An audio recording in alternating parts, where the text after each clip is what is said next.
Hello बच्चों, let's see this question. The question says given below are two statement. Statement 1, the limiting molar conductivity of KCl strong electrolyte is higher as compared to that of CH3 COOH weak electrolyte. Statement 2, the molar conductivity decreases with decrease in concentration of electrolyte. In the light of above statement, choose the most appropriate answer from the options given below. Option number A, statement 1 is true but statement 2 is false. Option B, both statement 1 and statement 2 are false. Option C, both statement 1 and statement 2 are true. And option D, statement 1 is false but statement 2 is true. So इस question में हमें molar conductivity के बारे में दिया गया, उसके बारे में दो स्टेटमेंट्स दिए गए. अब हमें बताना है कि कौन से स्टेटमेंट ट्रू है और कौन से फॉल्स. तो चलिए इस क्वेश्चन को सॉल्व कर. सो इस क्वेश्चन का जो की कॉन्सेप्ट है, की कॉन्सेप्ट वो है factors affecting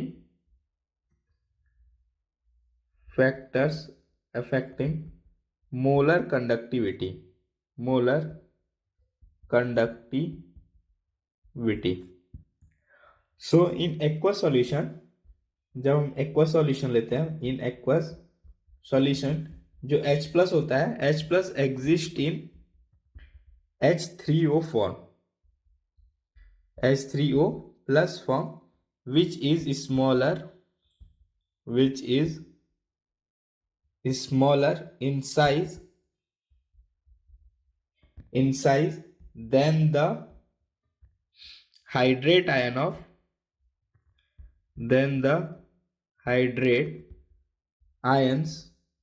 of K plus and Cl minus. जो KCl है वो किस में टूटेगा? KCl एक्वा सॉल्यूशन में टूटेगा K प्लस Cl माइनस, और इसका हाइड्रेशन होगा तो एक्वस एक्वस लिखेंगे. सो जो इसकी साइज होती है ये बड़ी होती है as compare to H3O. Thus जो limiting molar conductivity of H plus होती है, limiting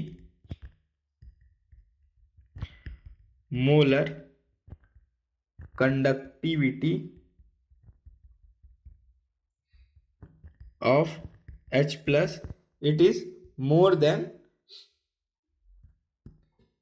K plus and Cl minus. इनकी जो लिमिटिंग मोलर कंडक्टिविटी होगी उससे बहुत ज्यादा होगी. सो यहां से हम लिख सकते हैं hence limiting molar conductivity of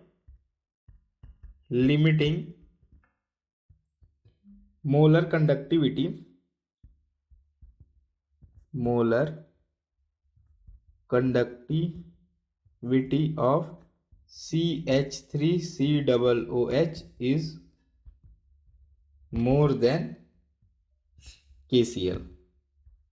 सो जो स्टेटमेंट 1 है यहां से वो फॉल्स होता है. Statement 1 is false. Now we will check for statement 2. सो जो मोलर कंडक्टिविटी होती है, molar conductivity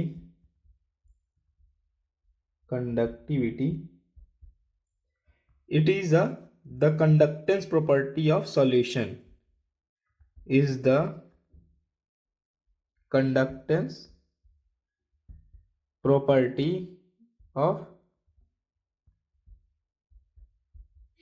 solution containing 1 mole of the electrolyte, containing 1 mole of the electrolyte. तो जो मोलर कंडक्टिविटी होती है वो कंडक्टेंस प्रॉपर्टी होती है सॉल्यूशन को, कितना वो इलेक्ट्रिसिटी कंडक्ट करती है जिसमें 1 मोल इलेक्ट्रोलाइट प्रेजेंट हो. सो अगर डाइल्यूट करते हैं हम तो मोलर कंडक्टिविटी क्या होती है? बढ़ती है. On dilution molar conductivity increases. Molar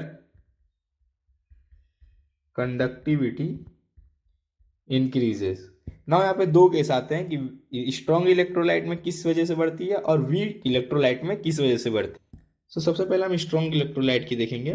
so in strong electrolyte इसमें जो रीजन होता है वो रीजन होता है it increases due to decrease in ion force of attraction. Ion force of attraction. इनके बीच में जो आयंस के आयंस के बीच में जो फोर्स ऑफ अट्रैक्शन लगता है, अगर हम डाइल्यूशन करते हैं तो वो कम हो जाता है, जिसकी वजह से मोलर कंडक्टिविटी इंक्रीज हो जाती है। नाउ हम वीक इलेक्ट्रोलाइट में देखेंगे क्यों बढ़ता है। In weak electrolyte it increases due to increase in degree of dissociation, increase in degree of dissociation। जो वीक इलेक्ट्रोलाइट होते हैं अगर उन्हें हम डाइल्यूट करते हैं तो जो उनकी डिसोसिएट होने की कैपेबिलिटी होती है वो इंक्रीज हो जाती है, तो इसलिए उनमें मोलर कंडक्टिविटी इंक्रीज हो जाती है। तो यहाँ से हम देख सकते हैं कि स्टेटमेंट जो 2 है वो भी फॉल्स है, स्टेटमेंट 2 इज फॉल्स, यानी कि हमारे दोनों स्टेटमेंट क्या हुए, फॉल्स हुए। So the final answer to this question is option number b, both statement 1 and statement 2 are false. I hope you understood it well. Best of luck.